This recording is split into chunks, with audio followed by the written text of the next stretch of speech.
Good morning, everyone. Hi, it's so great to be here. And thank you to the previous speakers. What a wonderful and inspiring talk. You guys have shown us really, you've set the tone, as Dr. Koshi was saying. So, and thank you also to IITM for organizing such a momentous, the 40th ISARC at their beautiful campus. So to keep this going, I'll get started. My name is Joseph Lewis. I'm an assistant professor in the School of Civil and Construction at Oregon State University in the US. And on behalf of our team, I'll be talking about automated progress monitoring for modular construction using computer vision and BIM. So you'll see, we saw a lot about modular construction and bath pods, and we'll be referring to some of those here. But you'll see that this is a little more specific use case and the use of technology for this case. So I'd just like to quickly introduce our team really quickly, especially my PhD student, Roshan Panahi. He could not be here. He really wanted to be here, of course, and he did all the heavy lifting with the programming and the coding and implementing the computer vision and so on. We also have from the National Renewable Energy Lab that funded this project, Ankur and Shanti Pless. So their focus was on implementing energy efficiency strategies for affordable homes in the United States. And the idea and the thinking there was that it would be much easier to implement these at scale inside the factory rather than on the site. So the goal was to push sustainability into affordable homes. I have my friend and colleague, Colby Swanson here. So he's from the Momentum Innovation Group, and they are really involved with the modular construction industry in the United States. And Colby will talk a little more about that. And finally, we have Melika Jafari, who was a PhD student at the University of Hawaii, and she helped with a lot of the modeling work for the BIM models that we used in our research. So with that, I'd just like to hand it over to Colby to provide the larger context for this work that we'll see. Thanks. I think, yeah, am I live? Everybody can hear me? All right, great. Hello, friends, new and old. I'm sure I'm going to be meeting some of you over the next few days. I've made some new friends already. I've got a few old friends in the crowd. So it's great to be here. First time in Chennai.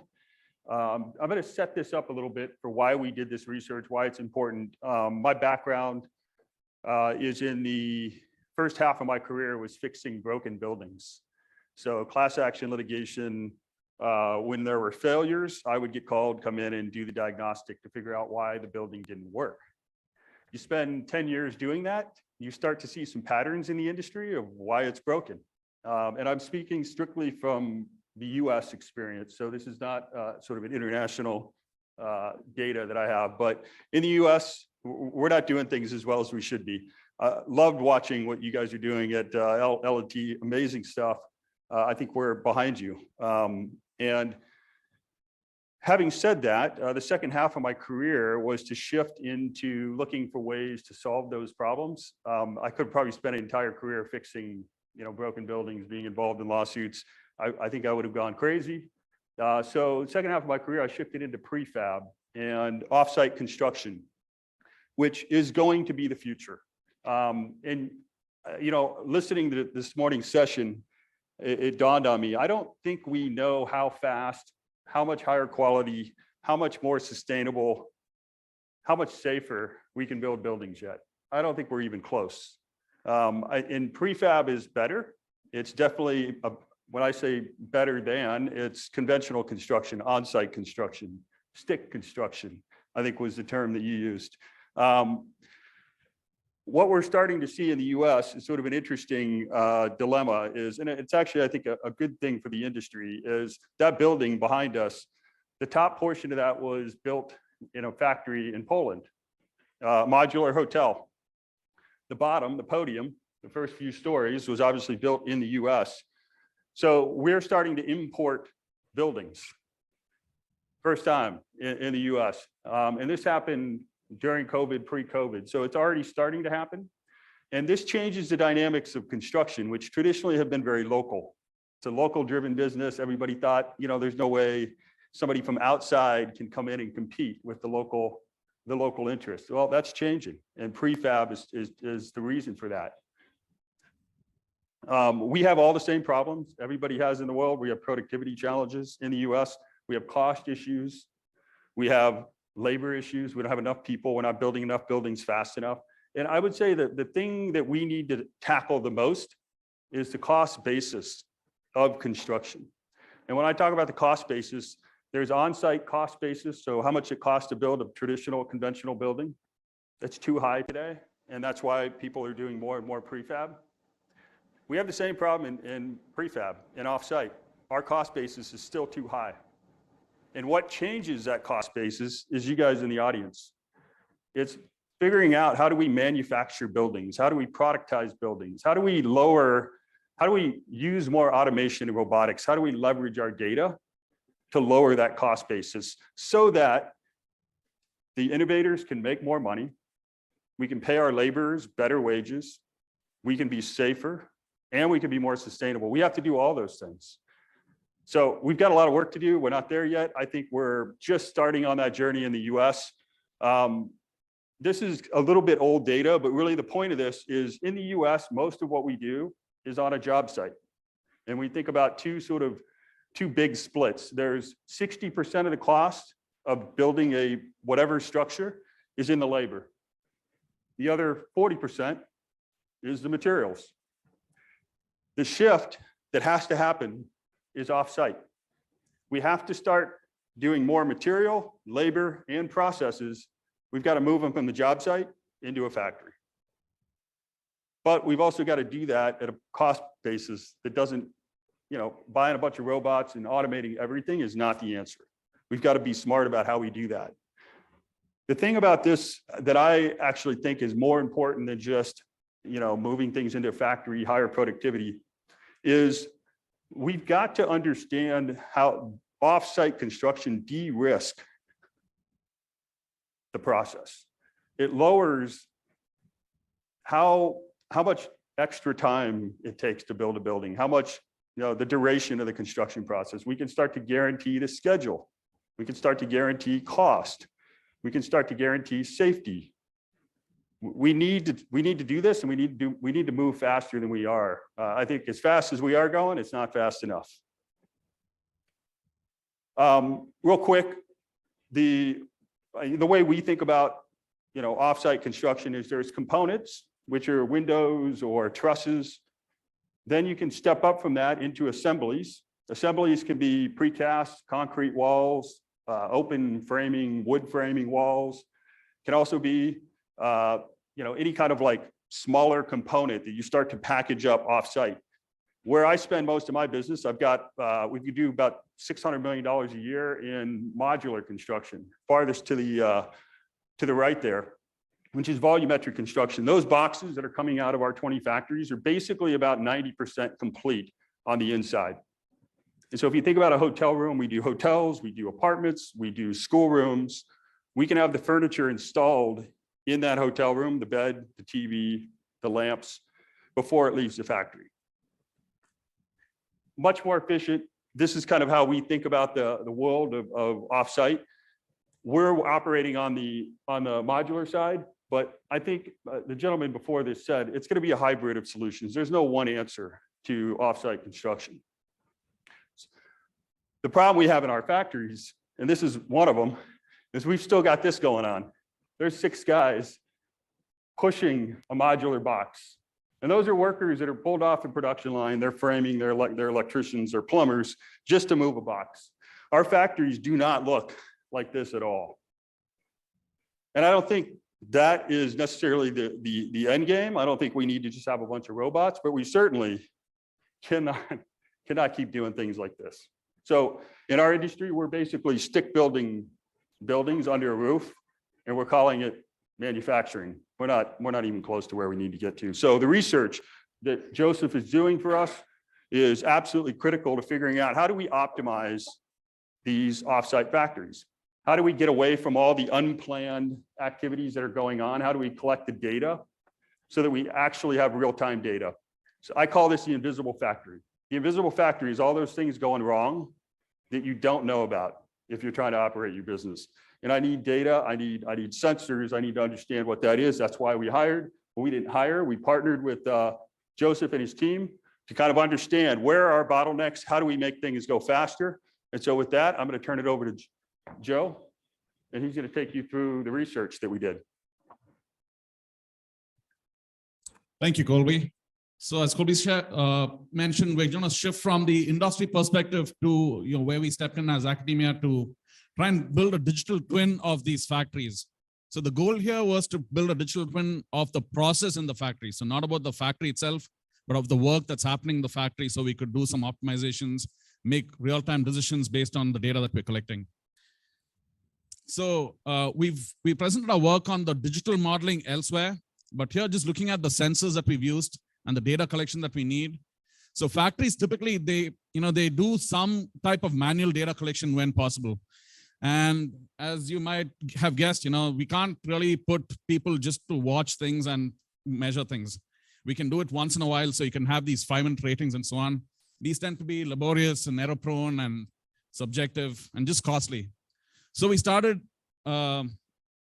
exploring ways to use contact sensor-based methods, which we're just calling those for sensors that are like inertial measurement units, RFIDs, and even some localization technologies that we try to implement on the factory floor.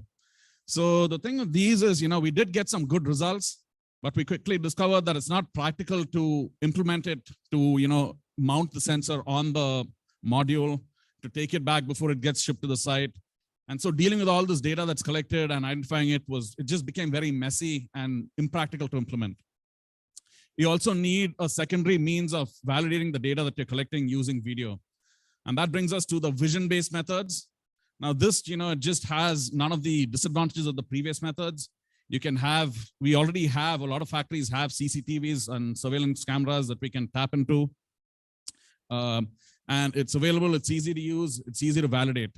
But we just need to think of how we can use all these, very voluminous data that's coming in through these videos, how we can get some actionable insights to move forward. And that was, our goal really. Now there is some previous work, there's plenty of previous work in applying computer vision to on-site construction. And there's been a lot of work recently with off-site construction as well. So I just want to mention some of these works, just so you have a context. Computer vision has been used to analyze the ergonomics of various workstations in factories. This is with the view of improving worker health and safety. It's been used to detect equipment and track labor, as you can see. And these are methods to try and quantify how much time the equipment is sitting idle or how much time a station is idle. So all with the goal of improving productivity. So given all of these works that have already been done, the gap that we found was that there's still a lot that can be done to implement computer vision for automatically monitoring what is happening inside the factory. And the need was to have a non-intrusive, scalable, and a generalizable method so that if we implement it in one factory, it's not going to take a lot to implement it in the next factory. We might have to calibrate a few things, but it shouldn't be like we have to train a whole new set of data or anything. Right? So let me just walk you through, just a very quick simulation of what happens inside the factory. The factory floor itself is divided into these workstations, that we've shown in brown. And we saw a lot about, bath pods in the previous presentation. So you could have sub-assemblies like bath pods being built in one side of the factory. And here's the main volumetric module, the floor. And it just moves along. And you can see that, there are bath pods that need to be installed. And it keeps moving along. You have the long walls, the end walls being installed, and finally the ceiling to get your finished product. So what we often see is that there is always some kind of a bottleneck in one of these things. And that really is bad because it's holding up everything that happens before that station. It's also holding up what's happening after the station. So rather than being reactive as we do today, the goal is to try and use computer vision to get some trends on which parts of the factory are the bottlenecks and to be able to be proactive about how we can deal with it. So the goal here is to automatically monitor the installation of sub-assemblies, just like you would see here. We want to get the CCTV cameras. We want to be able to monitor what has been installed and what is not being installed, right? And it's not just about knowing that it has been or it has not been, but as you can do this automatically with all the data that's coming in with your CCTVs, you can start to quantify how much time it takes to install one of these things, how much time it takes to build a sub-assembly, and you can start correlating that with the labor that's available, and it can be better about planning. So I'm going to focus just on this aspect of how we did this detection of installation. So there were three objectives here. The first one is to, with computer vision, detect the modules, the entire modules itself. And we did something maybe a little different from typical computer vision techniques in that we used BIM to narrow down the search space of where we need to be looking at. And that's what I'd like to just go into a little more detail. Thank you. So we want to narrow down the installation region identification, after which we would identify if the installation has been complete or not using this technique of template matching. So the first one, as I mentioned, module detection. There are various methods of doing it, and we went with instance segmentation just because that has overcome some of the limitations of just purely detecting it or just segmenting it. So with instance segmentation, you can actually differentiate the different modules that are on the factory floor, right? And once we've determined where the module is, just like augmented reality works, you know, you have a marker and you overlay some virtual model on top of it. We use the same principle to project the BIM model of the module onto the computer stream that's coming in. So you can see that this BIM model has been using the camera registration and the projection matrix, the homography matrix, we were able to project it exactly onto here. Now, this is not just a visual aspect of, you know, this is what it's going to look like in a few minutes or in a few hours. It also allows us to identify which region should we be looking at if we are interested in just monitoring the sub-assemblies. So that made it very useful. So we're not just visually seeing what's happening. We can also start to get some real useful information about what we need to be searching for. Not only that, because there's a direct association between the video stream and the BIM model that's happening, we can even start to measure things on the video stream by translating the pixel coordinates from video back to the BIM model and getting results instantaneously back. So we haven't really explored this avenue yet, but we want to enable users to interact with the videos that's coming in, maybe measure what's happening, how much has been done, and so on. And you're directly accessing what's happening in the BIM. So once we have these regions identified, as you can see here, we can quickly do a template matching to see, you know, whether it has been installed or not. And this can be completely automated. So as things move along, and I thought I had a video, but you know, it's not playing, but we can start to see that we are matching those region of interest using this technique of SIFT and template matching to see if it is occupied with the bath pod or not occupied with the bath pod. So we did train this model using mask RCNN for segmentation, using data collected from the factories that Colby works with, you know. So we got a lot of data, and Colby's been collecting data from multiple factories, and our future work is to really try and implement this in various factories. Okay. Yeah, this was a video, but you'll see that, you know, as this bath pod is being lifted from the sub-assembly area and placed into this, you can start to quantify exactly when it was placed and how much time it took. And this can be fed into some kind of a simulation model to see how we're doing with all of our construction in the factory. I just want to also just put a quick plug-in for future work about how this can be expanded. So we looked at narrowing the search space for just the sub-assembly installation. The other thing we want to do is use the BIM model to also narrow down the search space when you have occlusions. And occlusions, as you might be aware, are when, you know, some parts of the module hide other parts from being visible in the camera. And this is a big problem with implementing computer vision on the site. So we're able to do some kind of ray casting and, you know, just narrow down that this is what we should be looking at and not the entire thing. So this can allow us to really get into a little more detail and quantify how much work has been done on the site. So this is also some work that we are publishing in the process of publishing. I just wanted to end with that. So with conclusions, I think the key takeaway here is that we're trying to create or integrate prior knowledge that we have on the scene that's already recorded with our BIM models, and trying to integrate that with computer vision that's coming in from the factory in real time to enable us to, you know, improve the accuracy of our detection methods. And this is really hard when you have wood frame construction because all the modules kind of look the same. They're using the same type of wood. It's hard to differentiate them unless you have your BIM model that you can use into this thing. With that, I'll end, and I don't know if we have time for questions, but thank you all for your attention. It's been great to present here.